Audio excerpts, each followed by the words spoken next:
veterinarian and animal behavioral medicine specialist, Vint Virga, had an experience 4 years out of school. He was in his 4th year of practice. He had a clinic, and he took patients in the evening hours, and one November evening absolutely changed his life when a flat-coated retriever, very much like the one here on the screen, came into his clinic.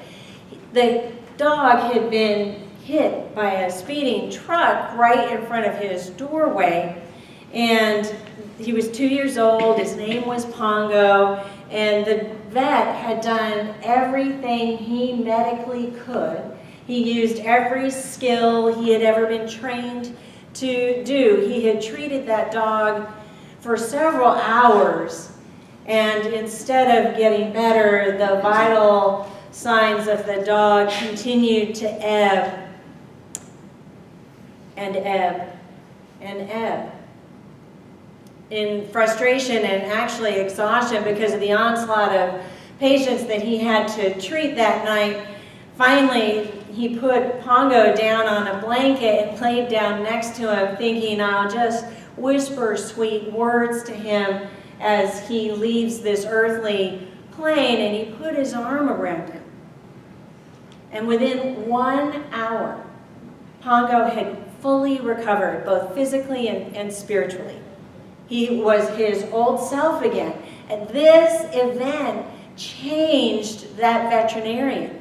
It changed his focus, he changed what he was interested in, and for the next 20 years, every working hour was spent on studying the connection between humans and animals and the miracles that occurred after that connection was made. Now, I know these miracles are repeatable because I have a cat named Goose, and Goose has at least 20 lives so far.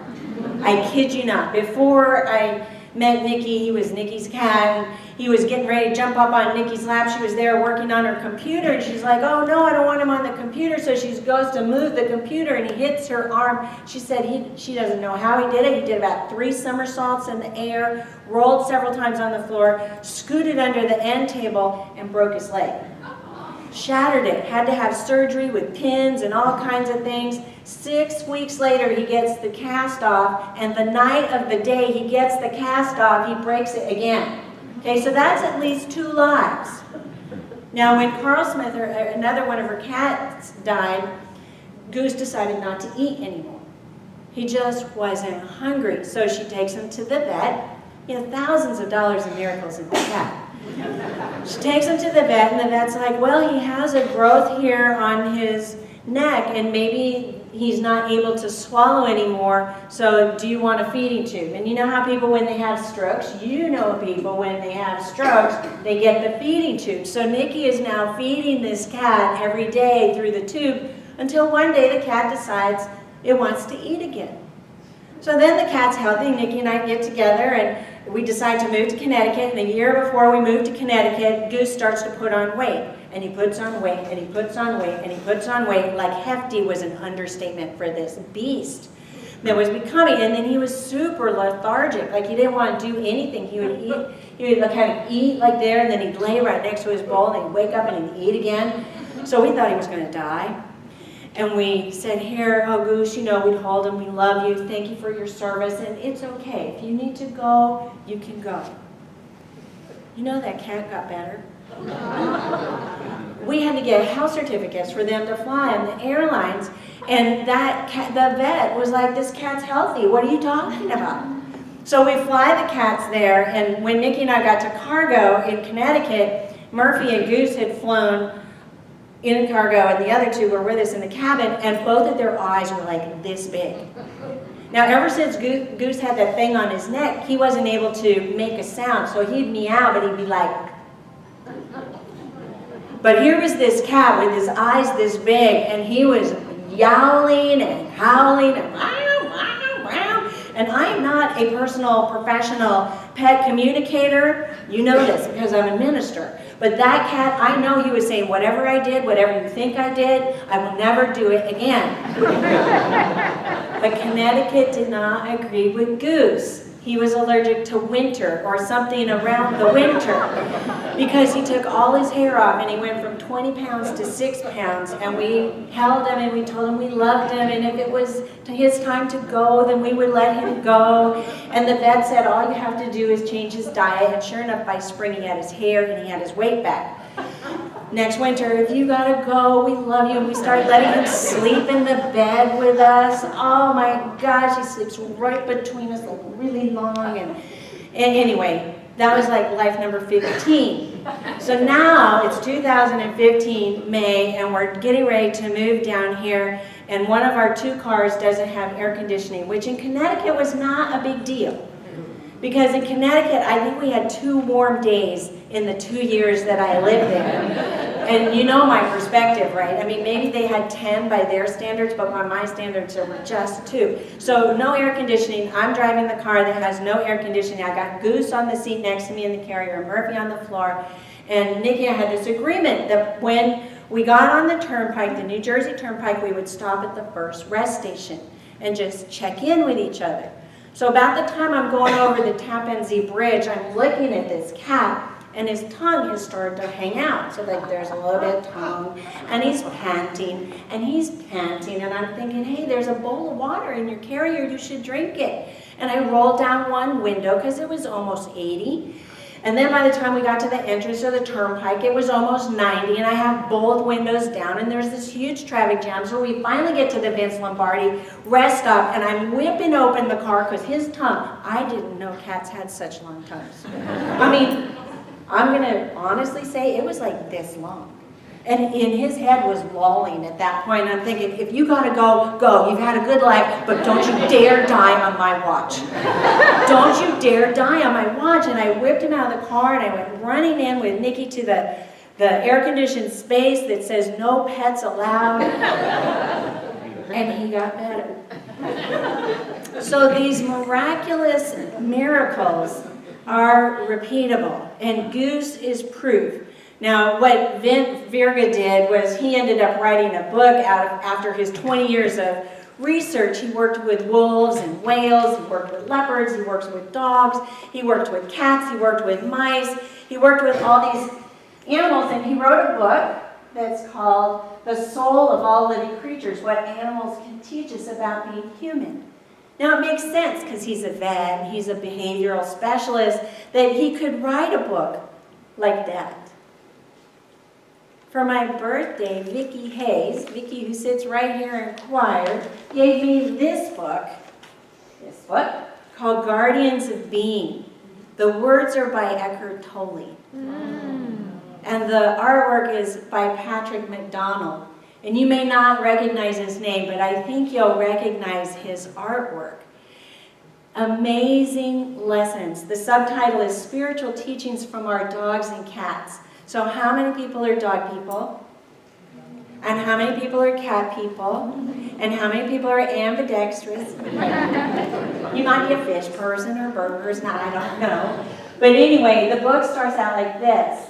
Everything natural, every flower, tree, and animal has important lessons to teach us if we would only stop, look, and listen. And then there's this great comic strip. Reflect, says the frog. Just float, says the fish. Keep a song in your heart, says the bird. Smell the roses, say the bees. Be hoppy, says the bunny. Find your own pace, says the turtle. And the rest of them say, I should be taking notes. I should be taking notes. It's what wonderful, simple, easy reminders for peaceful, joyful, loving living. Just watching an animal closely can take you out of your mind and bring you into the present moment, which is where the animal lives all the time, surrendered to life.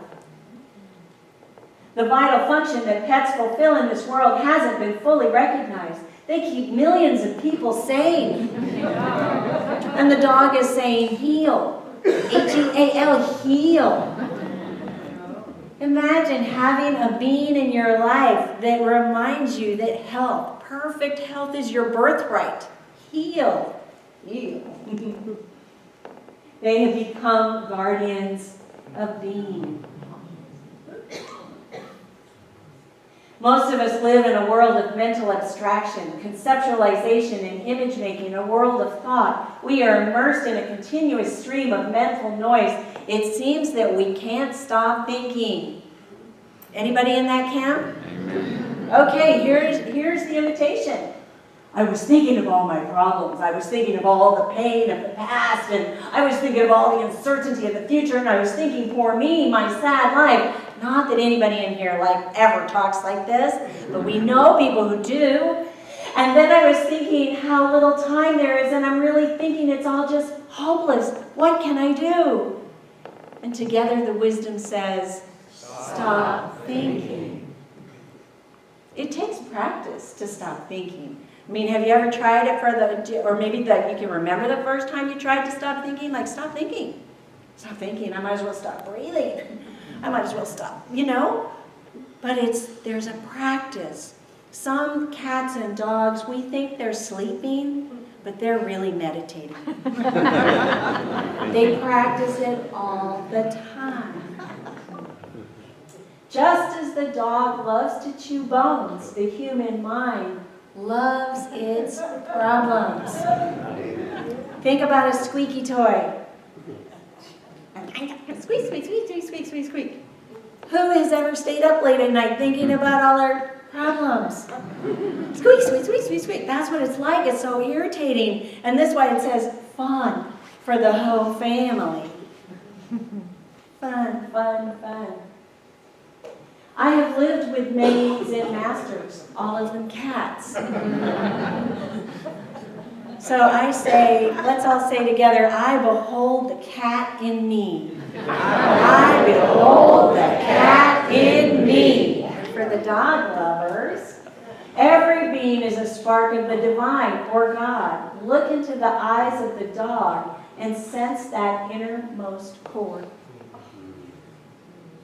Sense that innermost core. Each and every one of us is a spark of the divine.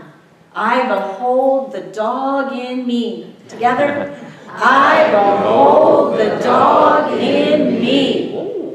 Dogs, they don't expect anything. They give first.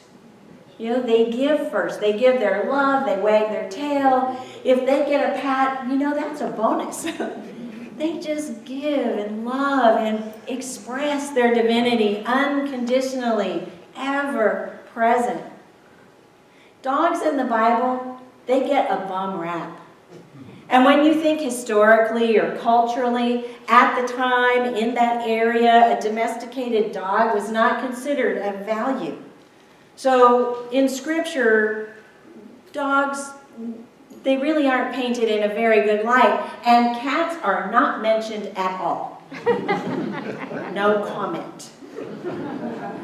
They talk about lions and birds and rock badgers. They talk about spiders. Of course, they talk about serpents. And they talk about this animal, the camel. Now, when you think of learning spiritual lessons from each and every animal, you think, really, a camel? They're kind of unpleasant, They spit, and they have teeth, and they bite. But here's the other thing about camels. They are hardy creatures. They have the capacity to make it across vast areas of land, carrying heavy burdens, going through what we would consider obstacles without water for a long time. They actually are the personification of Unity's definition of strength. They have the ability to accomplish, and they have the capacity mentally, physically, spiritually for endurance. So I behold the camel in you. I behold the camel in you. And because we're stretching, I behold the camel in me. Did you say that? I behold the camel in me. There's a wonderful passage that I think is very camel-like in the Bible. It says, I press on toward the goal for the prize, the heavenly call of God. Because when we call upon our inner camel, this is what we can do. This is how we fulfill our holy purpose. This is what keeps us going when the appearance of stuff is making itself present in our lives. We have camel in us. We have the capacity to endure. We have the ability to accomplish. Who knew we were so camel-like? Who knew? I mean, we think we're dog-like and cat-like and sometimes fish-like. I'll just tell one more story, but it's not about Goose. One of my college classmates graduated. She got this super stressful job. So she was getting counseling to help her adjust, because here she went from being a student to having this super stressful job. And the therapist told her to get a fish. Get a fish. Put a fish in a fish tank. And sure enough, every day she would come home and she was told to watch the fish swim peacefully through the tank. And that fish would go like this. Have you ever had a fish that went like that? Anyway, she became one with the fish. One with the fish. Pets, animals, creatures have an amazingly powerful way of inviting us back to our divinity. They have an amazingly powerful way of helping us reconnect to our wisdom, reconnect to our heart, to reevaluate our thinking, from our thoughts to actions, from our hearts to our hands. I want to show you one last thing from the Guardians of Being. Love is a deep empathy with others' beingness. You recognize yourself, your essence in the other, and so you can no longer inflict suffering on the other. And it begins with us. It begins with us. Pat, pat, pat to the dog, from the dog to the cat, from the cat to the bird, from the bird to the worm. And the worm says, the world has changed.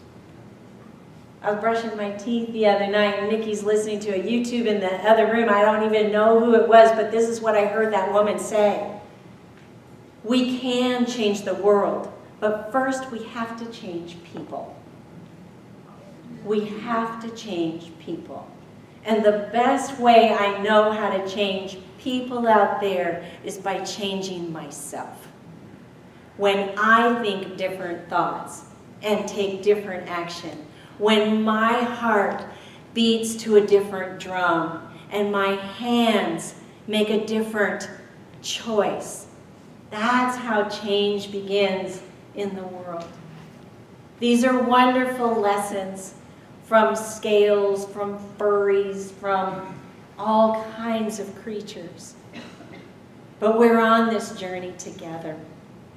We are fellow travelers on this journey together. So let's sing Lead Me to the Light as we come into a time of meditation.